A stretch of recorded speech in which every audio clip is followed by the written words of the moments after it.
네, 안녕하세요. 예스맨입니다. 여러분들의 구독과 좋아요로 이 채널이 유지되고 있습니다. 네, 영상 속도는 1.5배를 추천드리는 바이고요. 네, 이번에도 어떠한 소식이 나왔는지 같이 한번 내용을 보도록 하겠습니다.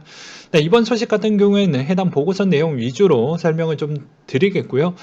이런 내용들이 좀 지루하고 재미없고 그래요. 근데 항상 이야기를 했지만 모든 과목에서 자기가 좋아하는 과목만 하면 성적이 잘 안 나옵니다.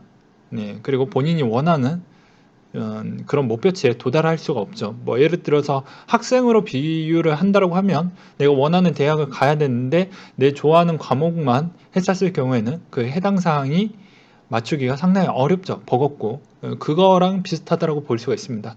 투자를 내려고 하면 하기 싫단 간에 하기 싫은 짓도 해야 되고 내가 좋아하는 부분을 조금 더 얹혀서 하게 되면 좀 더 나은 성과가 나올 것으로 보여지고요. 그게 싫다라고 하면 그냥 다 제껴두시고 그냥 비트코인과 이더리움 부분만 해야 되겠죠.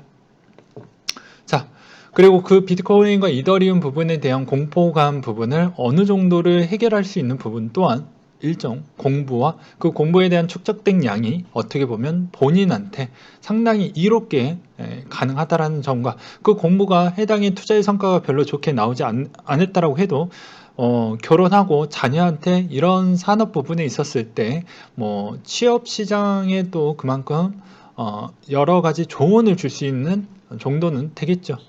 그래서 어, 해당에 있는 공부를 해놓는 부분은 언젠가는 써먹는다라는 조상들의 그런 말씀이 있었기 때문에 이번 부분도 뭐 그렇게 좀 봐주셨으면 좋겠습니다. 정작 본인은 수익성이 좀 별로 좋지 않는다고 해도 자녀한테는 더 나은 기회를 줄 수도 있기 때문이죠. 뭐 또 너무 씨알데기 없는 이야기를 또 많이 했네요. 본론으로 넘어가도록 하겠습니다. 보고서 내용에서 좀 내용 잠깐 읽어봤는데 상당히 여러분들한테도 도움이 될 만한 내용들이 꽤 있어가지고 한번 준비를 해보았습니다. 네, 바이낸스 2분기 리포트가 나온 게 있었는데요. 2분기 평균 42만 1,854개의 고유 활성 지갑 측면에서 계속 선두를 유지하고 있고요. 지금은 약간 약세를 흘러가고 있기 때문에 약간의 변동폭은 있을 것 같습니다. 왜냐하면 분기 보고서에 있기 때문이죠. 그 점은 좀 양해 부탁드리면서 봐주셨으면 좋겠고요. 자, 주요 내용을 한번 보도록 하겠습니다. BSC는 가장 많이 사용되는 블록체인이며 2분기 평균 일일 42만 1000건에 대한 분기 대비 400%를 증가한 결과값으로만 보았을 때 상당히 성공을 했다고 볼 수가 있겠고요. BSC는 TVL의 암호화폐 하락과 기타 문제에도 불구하고 28%의 성장을 보여주기도 했습니다. 팬케이크 수합도 논란의 여지는 있긴 했지만 이 디앱으로 500만 개 이상의 고유 지갑을 유치하는 형태가 나왔고 총 거래량은 1조 달러에 따른 성과도 내기도 했습니다.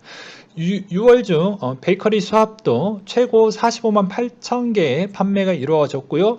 모박스의 6월 22,600명 이상의 고유 사용자와 함께 게임파이의 운동을 주도하는 형태로 또 그만큼 1억 달러 이상을 보유하기도 하는 그런 성과를 또 내비치기도 했습니다. 그만큼 BSC가 해놨던 생태계 부분이 상당히 많은 성과를 냈다라고 볼 수가 되겠고요. 여기서도 이더리움 BSC 폴리곤 부분이 있는데 워낙 BSC에 대한 인기도가 엄청나다라고 있으면서도 한편으로는 이렇게도 볼 수가 있습니다. 바이낸스가 해당에 있는 국가에 대해서 요새 좀 많은 규제를 받고 있는 실정입니다. 왜 너희는 해당에 있는 규제를 너희만 피해갈 수는 없잖아 라고 해서 요새 많이 쪼고 있는 실정이고, 그러면서 그 쪼이는 또 대상자를 보게 되면 당연히 해당에 있는 주식 상장되어져 있는 그런 회사들이 해당에 있는 플랫폼을 조만간에 내비치려고 하다 보니까 가장 우선순위에 있는 그 1등 회사를 어떻게 해서든 좀 끌어내려고 하는 그런 부분도 보이지 않게 보인다라고 설명을 드리고 싶습니다. 한편으로는 공통된 점은 해당에 있는 그 플랫폼이 그만큼 인기가 좋아야지만 그만큼 성장 속도가 좋았다라는 배경을 볼 수가 되겠고요. 그 플랫폼 자체가 그만큼 파워가 세다라는 점을 꼭 잊지 말아 주셨으면 좋겠습니다. 즉 그만큼 플랫폼이 중요하고 그만큼 해당에 있는 그런 상품군들이 정말 중요하다라고 볼 수가 있겠죠. 네, 이더리움의 격차를 좁히기 위해서 팬케이크 수합은 다른 리그에 속합니다 라고 해가지고 써져 있는 내용이 있었는데요. 자, 바이낸스 스마트 체인의 TVL 5월 동안 특히 암호화폐 붕괴와 청산과 같은 여러 가지 문제와 논란이 있었음에도 불구하고 28.87%를 증가했다라는 성과를 냈고요. 6월 30일 기준으로 BSC의 TVL은 250억 달러에 가까웠고 28%는 BSC의 팬케이크 스왑이 주도했다. 라고 볼 수가 있습니다. 케이크의 토큰에 관리되는 덱스와 TVL이 70억 달러를 넘어 분기 대비 32%를 성장을 했다라는 내용을 볼 수가 있게 되겠고, 참고로 팬케이크 스왑은 TVL의 수치는 유니스와 컴파운드, 메이커다오와 같은 최고의 이더리움, 디파이, 디앱보다 여전히 높은 수치를 보여주고 있다. 스마트 체인의 디파이의 경제 가열이 앞으로도 더 심해질 것이다라는 내용이 나왔다라고 볼 수가 있게 되겠고요. 그 다음으로 BSC의 NFT 배경을 또 보게 되면 디파이와 NFT 게임을 보게 되면 디파이가 성장을 좀 많이 해줬는데 그 다음 후속으로 NFT에 대한 성장이 무섭게 올라오고 있다. 이런 부분을 좀 보셨으면 좋겠습니다. NFT의 해당 마켓플레이스가 2분기에 1억 2,300만 달러를 창출했으며 이는 전 분기 대비보다 993% 증가 수치를 보여주고 있습니다. 그리고 바이낸스 디파이의 성공의 재현 부분이 앞으로 NFT 쪽에 상당히 힘을 많이 쓰고 있다. 왜 그러냐? 디파이 부분에 어느 정도 성과를 냈기 때문에 이제 NFT 쪽으로 좀 집중하는 모습을 좀 많이 보여주고 있는 실정이다. 라고 보시면 될 것 같습니다. 그래서 요약 내용을 다시 한번 정리를 해서 설명을 드린다고 하면 BSC는 디파이 공간에서 여러 가지 성과를 좀 잘 냈었고 그게 앞으로도 유망할 것으로 보여지며 BSC가 디파이와 이더리움에 도전을 했고 그 다음으로 앞으로 시장에 대한 희망이 높다. 그리고 플랫폼 지역의 전설적인 아티스트 작품과 독점적인 경매와 NFT에 대한 미스터리 박스 이벤트를 대안으로 제공을 하고 있고 이 시장도 앞으로 더더 커질 수 있다. 어느 정도 디파이만큼 이상 커질 수 있다. 이런 이야기를 또 하고 있습니다. 그리고 여러 가지 문제점도 있기도 했었죠. 비너스의 청산 또는 여러 가지 익스플로이 여러 가지 문제점에 직면했음에도 불구하고도 그런 거를 차근차근 계속 개선해 나가고 있다라는 모습을 볼 수가 있게 되겠고요. 그 다음 보고서 하나 더 보여드리도록 하겠습니다. 네, 2분기 인더스트리 리포트라고 해서 디앱 리더에서 나왔던 내용을 볼 수가 있는데 여기서도 주요 중요한 내용만 다뤄서 설명을 하도록 하겠습니다. 보고서 내용이 상당히 길기 때문이죠. 예, 주요 내용을 보게 되면 폴리곤이 73,000개 고유 활성 지갑이 이더리움을 능가했고 전년 대비 13,000%를 증가했으며 2분기에 TVL은 40억 달러 이상에 도달을 하기도 했습니다. 이더리움 런더 업데이트를 준비하면서 미화 530억 달러 이상의 TVL을 최고 블록체인을 라고 그만큼 성장을 했다라는 측면과 팬케이크의 6월에 21,300만 개의 고유 지갑으로 BSC의 디파이에 따른 성공을 주도하기도 했습니다. TV의 전분기 대비 32% 증가한 수치를 볼 수가 있게 되겠고요. NFT 공간이 식는 것처럼 보여지지만 그 반대였다라고 볼 수가 있습니다. 왜 그러냐? 판매량과 일평균 추이가 어느 정도 방어를 해주고 있다. 라고 나왔던 내용과 게임은 역시 디파이의 장점을 탕과를 할 수가 있는 계기가 있었는데요. 그건 바로 모박스의 22,600개 이상의 고유 지갑에 도달했고 이게 거래량이 57,000달러까지 넘어선 부분이 있어서 이쪽에 대한 가능성도 보는 대목이 있었습니다. 자, 블록체인 리더보드의 중요한 움직임에 대해서 한번 보도록 하겠는데요. 사이드 체인의 폴리곤이 사용자 측면에서 가장 큰 도약을 이루어 4건이와 그리고 활성지갑의 73,000개 이상의 네트워크 그리고 2분기에 이더리움을 능가했다라는 부분 그리고 전년 동기 대비 13,000% 급증과 이전 분기 비교 대비를 보아도 큰 폭으로 성장한 845% 증가했다라는 부분이 눈에 좀 들어왔고요. 그 다음으로 바이낸스 스마트 체인에서 계속 강력한 모멘텀을 유지를 하고 있는 실정입니다. 바이낸스가 지난 6개월 동안 2000% 성장을 했으며 활성 지갑이 39만 4천 개 이상으로 달했고 왁스도 긍정적인 추세를 보여주고 있는 실정입니다. 견고한 NFT와 게임 부분이 뒷받침을 하면서 매일 38만 4천 개의 지갑이 유치가 되면서 분기 대비 556%를 개선했던 부분을 볼 수가 있는 대목이었고요. 반면에 이더리움은 약간 후퇴되는 모습을 보여주긴 했지만 분기 동안 하루 평균 7만 1,000개 활성 지갑을 보여주었고 이전 기간 동안 17% 감소 수치를 보여주었습니다. 더 많은 디앱이 추세에 따르고 싶은 것처럼 보여지지만 디앱의 마이그레이션이 계속되어 어깨 형성을 하는 방식이 앞으로 지켜볼 필요성이 있다. 이 말의 의미는 어떻게 어떻게 볼 수가 있냐면 해당에 있는 여기서 후발주자 뭐 폴리곤이나 뭐 여러 가지 있는 그런 해당에 있는 플랫폼들이 조만간에 이더가 이 정도로가 나갔을 때 나머지 코인에 대한 플랫폼들도 여전히 잘 열심히 따라가고 있는 모습을 좀 볼 수가 있는 추이가 조만간에도 재밌는 현상이 나올 수도 있다라는 이야기로도 또 저는 그렇게도 들리기도 있습니다.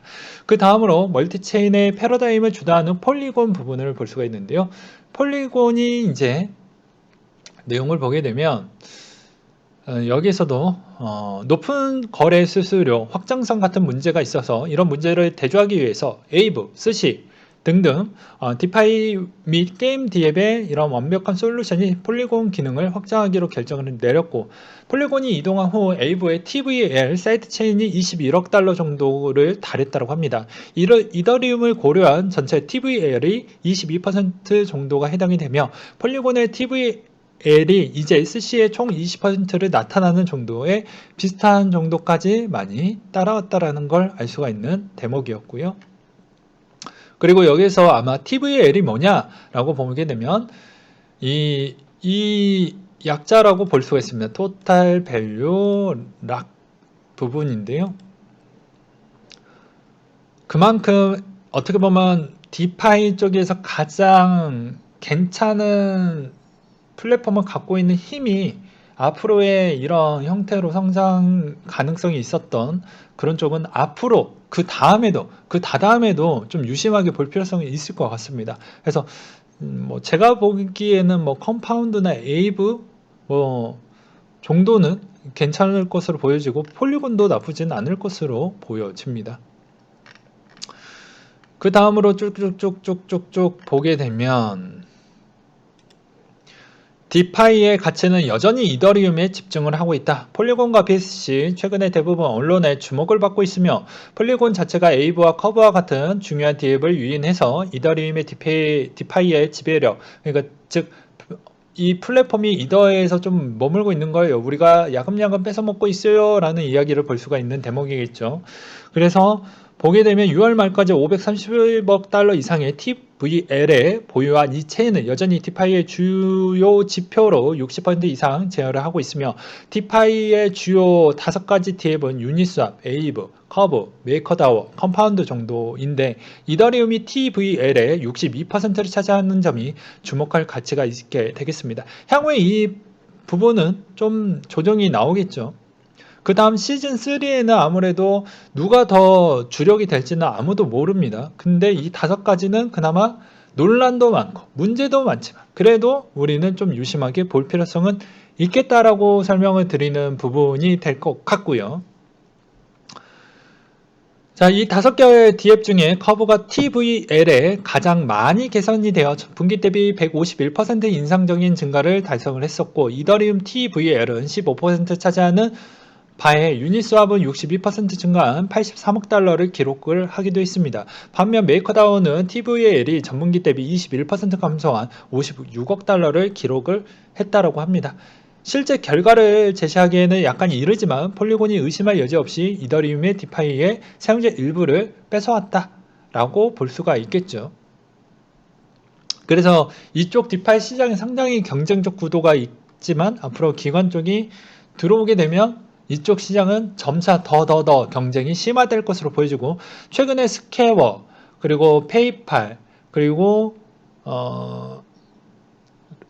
로빈후드 쪽에서도 상당량 이상 디파이 쪽에 관심도와 플랫폼이 내년부터 서서히 연구 개발을 해서 보여줄 것이라고 하니까, 그리고 코인베이스도 가만히 있지 않겠죠. 거래소 자체에서도 그런 상품군들을 계속 만들어내면서 무언가를 내비치려고 하게 될 것입니다.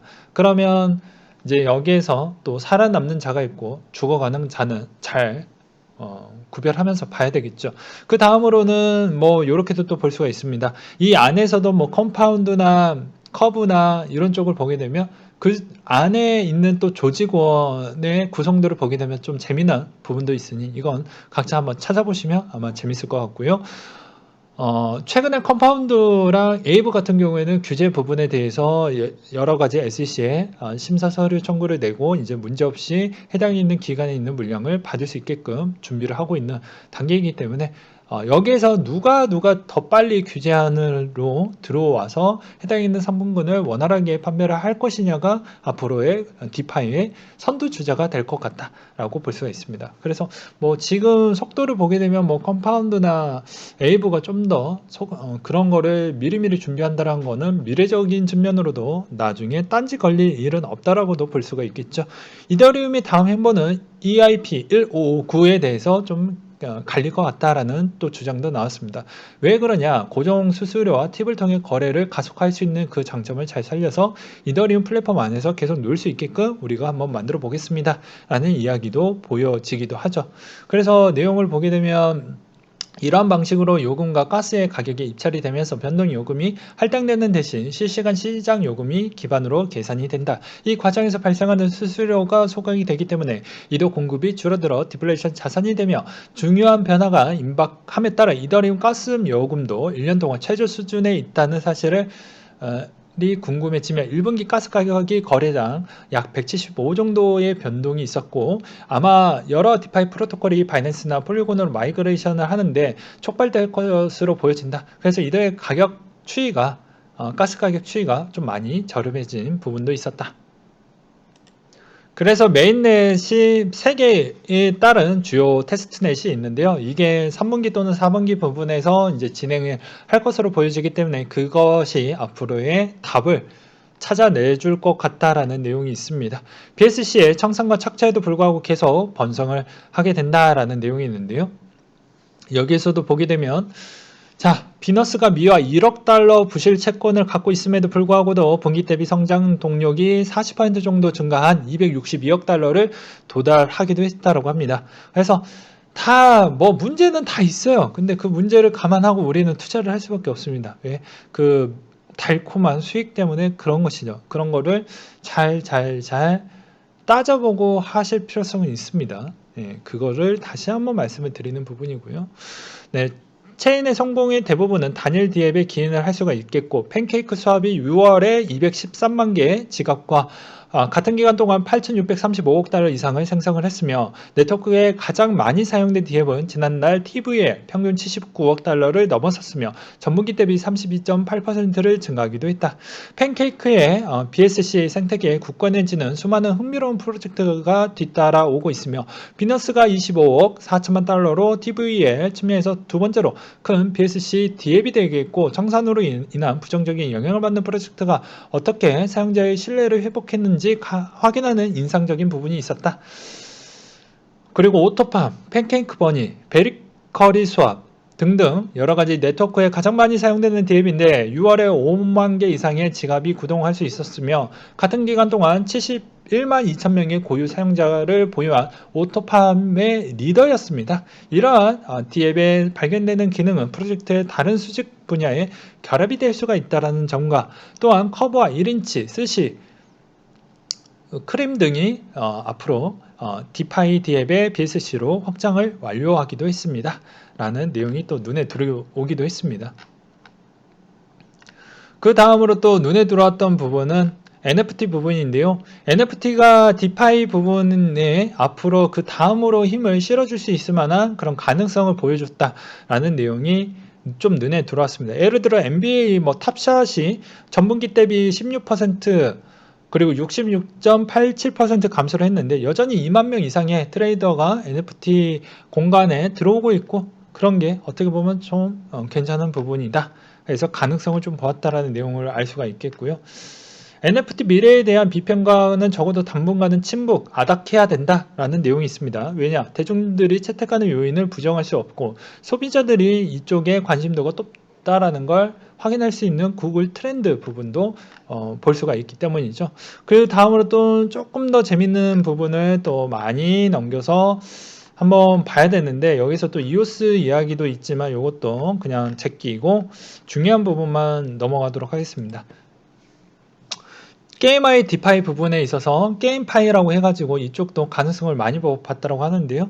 자, 게임파이는 디파이와 NFT의 특성을 결합을 해서 수동소득의 생성을 재미있는 옵션을 만들어낸 부분이었는데요. 이 게임파이 레퍼런스가 못박스 부분에 있어서 가능성을 보았기 때문에 앞으로 이 못박스 부분이 22,600개의 고유한 지갑을 유출했고 6월에 총 거래량이 57,000달러를 넘어섰기 때문에 이런 부분에 대한 가능성도 우리는 좀 봐야 된다. 그러니까 새로운 부분에 대해서 결합이 돼서 이런 부분도 상당히 우려보다는 좀 더 적극적으로 개입을 해서 투자를 하려고 하는 그런 사람들도 많다라고 볼 수가 있게 되겠죠.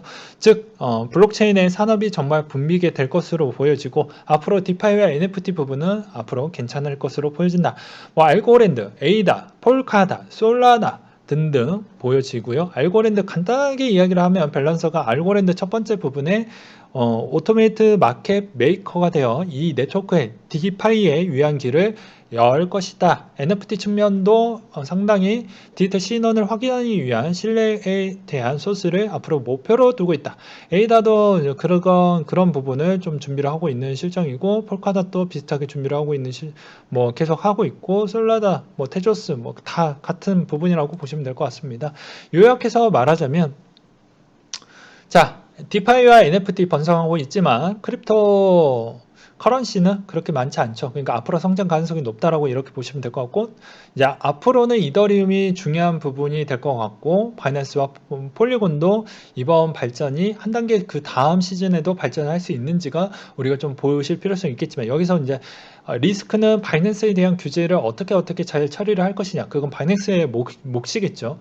그렇기 때문에 이 바이낸스가 어떻게 이걸 지혜롭게 잘 풀어나가느냐가 관건이 될 것 같고, 그 다음으로 이더리움 부분 또한 앞으로 사이드체인 솔루션 부분과 그 다음에 해당이 있는 그런 업데이트 부분이 문제되지 않고 그대로 잘 진행을 되길 바라야 된다라는 변수도 존재하고 있습니다.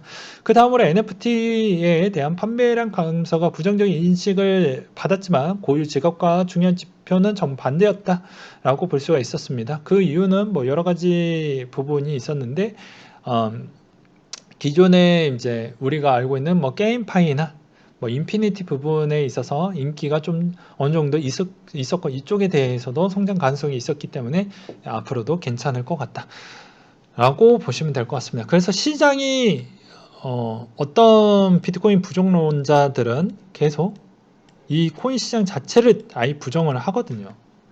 그럼 이 부정론자 분들은 항상 이렇게 생각을 많이 합니다.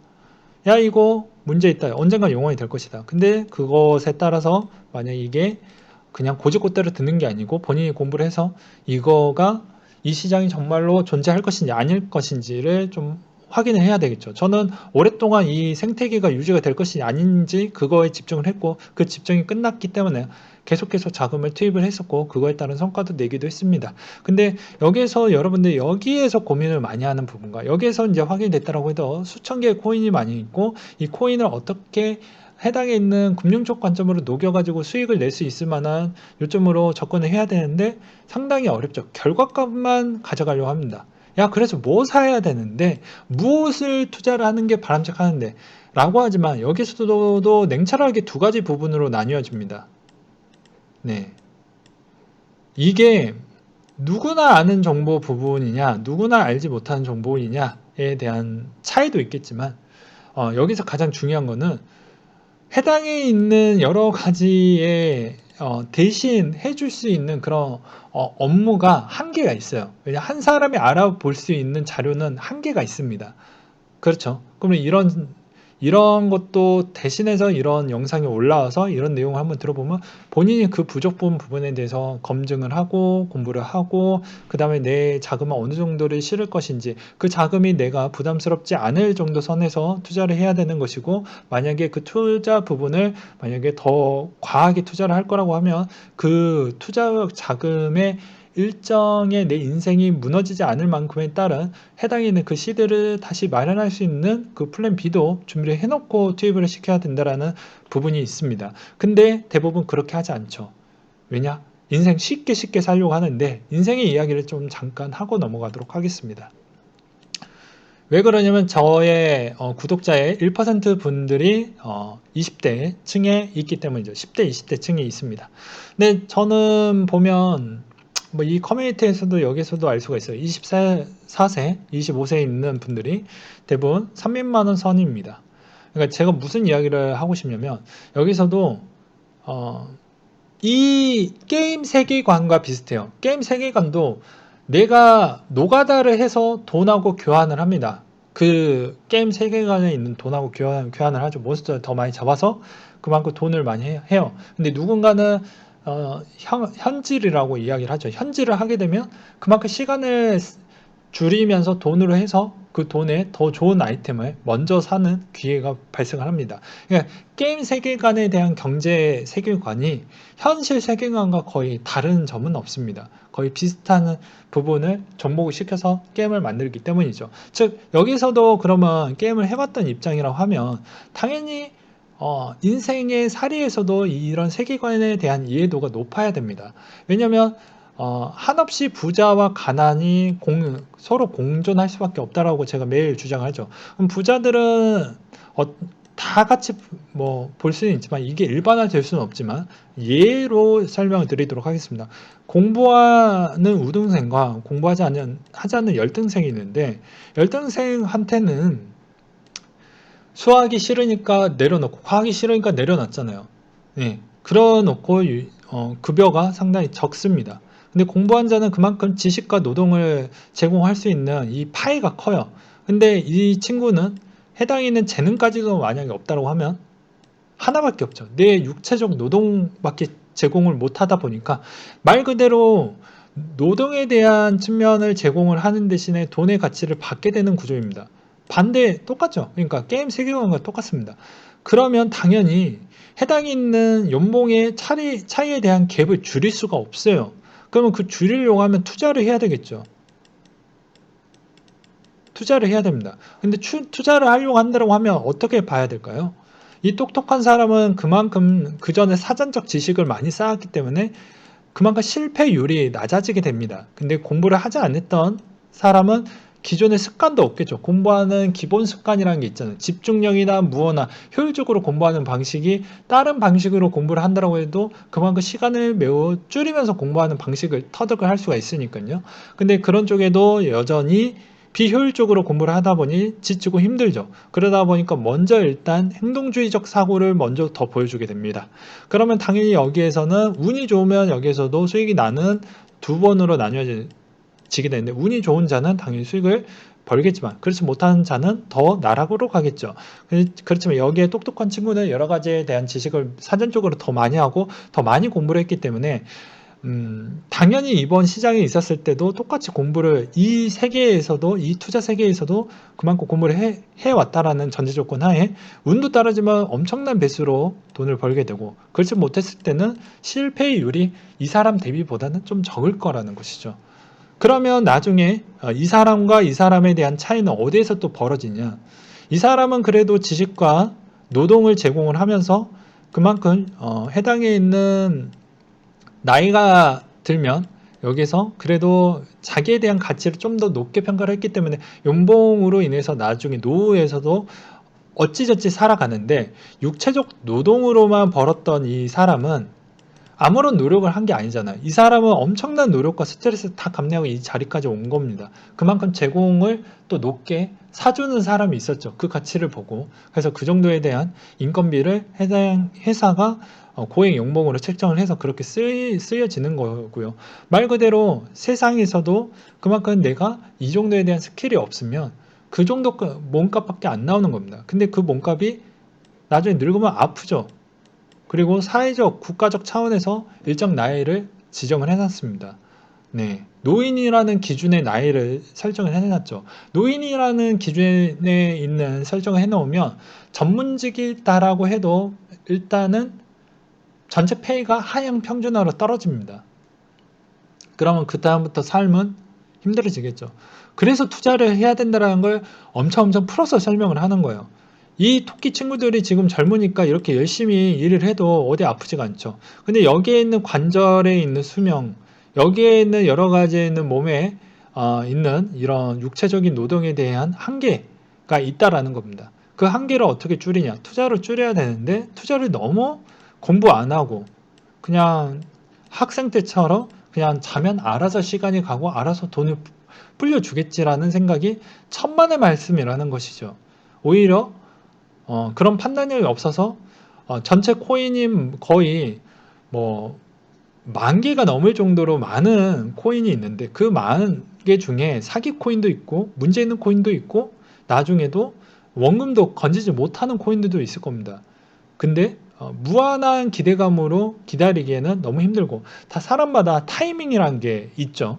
결혼을 해야 되는 타이밍, 그리고 진로에 대한 타이밍, 뭐 학교 진로, 그 다음으로 아이를 몇 명을 낳을 거냐, 그리고 나는 이 회사에서 몇 년 동안 일을 할 수 있을 것이냐, 나는 어느 정도에 대한 자금을 모을 것이냐, 그리고 여기에서 이 사람과 사람에 대한 이런 사회적 생활에서 여러 가지 변수, 뭐 부모님에 대한 뭐 조사가 발생하든지, 아마 부모님에 따른 몸이 건강이 안 좋아지시든지, 아니면 내 몸이 안 좋아서 여러 가지에 따른 리스크가 존재를 하죠. 그런 거를 어떻게 문제 해결 능력이 잘 나오는지. 근데 똑똑한 친구들은 문제 해결 능력도 좋죠. 근데 생각보다 그런 지식을 갖고 있지 않으신 분들은 문제 해결 능력도 많이 뒤떨어집니다. 왜냐? 사고력에 대한 판단력이 매우 흐려지기 때문이죠. 모든 투자는 판단력과 사고력, 그리고 문제 해결 능력이 다 좋아야 됩니다. 그래야 비로소 실패를 해도 그 다음 엑시트가 보여지는데, 실패를 하고 좌절을 해서 극단적인 선택으로 가시는 분들이 워낙 많거든요. 나는 안 될 것이다. 안 될 것이다. 라고 주문을 외우는 것보다 여기 하나를 덧붙이게 되면 긍정적인 요소도 있겠죠. 나는 무조건 부자가 될 것이다. 저도 제 인생에 하루에 한 번씩은 속으로 나는 힘들어도 이 지원 동기, 해당에 있는 부장님, 해당에 있는 상무님, 해당에 있는 그런 신 분들이 저를 많이 압박을 합니다. 많이 압박을 하면 어떻게 하냐? 그냥 그 부분을 내가 악착같이 더 열심히 해서 더 빨리 탈출을 해야 되겠다라는 잔머리를 더 많이 써서 더 많이 연구를 합니다. 어떻게 해서는 빨리 탈직장을 해서 어떻게 해서든 빨리 더 나은 삶으로, 더 여유 있는 삶으로 좀 가야 되겠다. 그리고 자금은 더 많이 욕심낼 필요성이 없다라고 이야기를 했죠. 그냥 30억 정도면 끝난 겁니다. 20억 정도만 돼도 나이 대비 다 고려한다라고 했어요. 그런 거를 좀 잊지 않으셨으면 좋겠습니다. 그런 부분이 왜 여기서 안 되냐면, 이런 기준점이 모호하게 가져가신 분들이 모험적인 부분을 좋아하고 욕심적인 부분이 첨가가 되면서 인생이 진짜 불규칙하게 되어버리는 거예요. 이런 거를 잘 조절을 하셔야 됩니다. 그렇지 않았을 경우에는 뭐 본인이 선택한 결과를 남 탓으로 좀 돌리지 않으셨으면 좋겠어요. 남 탓으로 돌려보고 세상 탓 돌려보고 뭐 정치인 탓 돌려봐야 이 세상 바뀌지가 않습니다. 세상은 뭐 공정하다, 뭐 공평하다 하라고 하지만 그 공평할 수가 없거든요. 왜 태어나는 순간부터 공평하지 않습니다. 누구는 장애로 태어났던 사람이 있고 누구는 장애로 태어나지 않았던, 이거 자체부터가 벌써부터 다르게 태어나는 부분이고요. 그리고 또 누군가는 뛰어난 DNA로 인해서 신체적 구조상 재능을 갖고 있는, 숨겨진 재능을 갖고 있는 사람이 있고 그렇지 않은 일반인으로 태어나는 경우도 있습니다. 신체적 구조에 대한 차이가 있겠죠. 그렇죠. 그 다음으로는 똑같이 평등을 하려면 똑같은 시간에 밥을 먹고 똑같은 시간에 공부를 하고 그래야 되는데, 누구는 재능으로, 이거 재능입니다. 인재죠. 똑똑하니까. 한 시간을 공부해도 누구는 집중력이 좋아서 그만큼 많은 지식을 담을 수 있는 그릇이 되는 반면, 누구는 똑같이 한 시간을 공부를 했지만 그렇지 못하는 사람들도 꽤 있기 때문입니다. 그러니까 즉 제발 그런 거에 휘둘리지 않으셨으면 좋겠습니다. 절대 세상은 평등할 수가 없어요. 공정도 솔직히 좀 힘듭니다. 공정 부분이 조금은 힘들어요. 그냥 공정에 가까울 수는 있어도 완벽한 공정을 추구할 수는 없습니다. 그게 좀 모순입니다. 뭐 평등도 아까 이야기를 했잖아. 그냥 완벽한 평등을 요구하는 게 아니라 최대한 그 격차를 좀 줄여보고자, 이런 형태로 바라보셨으면 좋겠다라는 이야기를 좀 드리고 싶어요. 예를 들어서 최근에도 뭐 그런 인천국제고 그쪽에 취업에서도 이슈가 있었잖아요. 그게 왜 있었냐? 그것 같은 경우에도 이렇게 보시면 될 것 같습니다. 공부를 미친 듯이 해서 뭐 그런 힘든 고난으로 해서 이 정도 연봉과 이 정도의 처우를 받기 위해서 나는 이 정도 노력과 이 정도 지식을 채웠는데 여기에서 공부 1도 안 하는 친구들이 갑자기 여기서 낙하산으로 이렇게 들어가는 걸 누가 좋아하라 할까요? 좋아하지 않죠. 그럼 세상이 상당히 불공평하다라고 해서 불공정한다라고 해서 그렇게 생각할 수가 있습니다. 이런 거는 좀 사회적으로 관리 체계가 좀 필요하다라는 측면은 되겠죠. 네. 그렇지만 여러분들이 내가 돈을 못 버니까 부자를 끌어내리는 순간 본인들은 더 나락으로 갑니다. 왜 그러냐면 고소득자가 내는 세금, 직접세, 간접세, 그리고 고용 효과까지 같이 있기 때문에 이 사람 한 명이 없어지면 본인 자체는 아예 그냥 소멸되는 거예요. 그냥 냉철하게 보면. 이 사람을 끌어내리는 순간 아, 좋은 세상이 일어나겠다라는 생각은 절대 갖지 마십시오. 같이 공생적 관계지 절대 그럴 수가 없어요. 이 토끼들이 이렇게 생사하는 것도 여기에 있는 부자가 있는데 이 부자가 갑자기 이번 델타 변이로 인해서 만약에 망해버렸어요. 여기 다 실업자가 되겠죠. 네, 이 사람이 아무리 양아치이고 쓰레기라고 해도 이 사람들에 대한 소중한 일자리를 제공을 해주고 있고 그만큼에 따른 여러 가지 인센티브와 복지를 지탱을 해주고 있는 건 사실입니다. 사대보험도 반땅이잖아요. 사업주와 직원 반땅해서 내주고 있는 게 많죠. 그런 거 해도 싫든 좋든 간에 그 사람이 양아치든 양아치이지 않든 간에 일자리를 제공을 해주는 부분으로만 해도 그만큼 해당이 있는 사회적 역할을 해주고 있는 건 사실이다 라고 설명을 드리고 싶습니다. 그러니까 세상을 너무 깨끗하게 될 수는 없다라는 걸 다시 한번 말씀을 드리는 부분이고 어떤 측면이든 간에 노력은 필요하고 그리고 그만큼 그 노력은 배신을 하지 않는다. 그리고 두 번째로는 그만큼 지식이 있으면 여러 가지 활용도가 높다. 그리고 그 지식을 적절하게 하면 문제 해결 능력과 여러 가지에 대한 판단과 결정 능력이 더욱더 향상이 되기 때문에 그런 것을 깨쳐드리고자 해서 이렇게 좀 준비를 해보았고 어떻게 보면은 저보다 다 형 누나분들의 구독자 비중이 훨씬 높아요. 근데 이제 해당에 있는 자녀분들도 키우시는 분들이 있으니까 이런 이야기를 좀 드리고 싶었고 그리고 1%에 있는 구독자 20대 층이 있거든요. 그분한테 꼭 이번에 메인 포커싱으로 이런 이야기를 좀 전달을 해드리고자 해서 한번 이렇게 약간의 꼰대적 소리로 한번 준비를 해보기도 했습니다. 너그럽게 이해해 주셨으면 좋겠고 저도 뭐 확실하게 성공했다라고 볼 수는 없죠.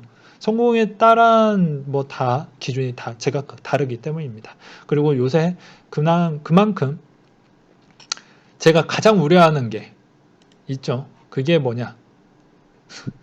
돈 많이 찍어내는 형태를 별로 좋아하지 않죠. 네.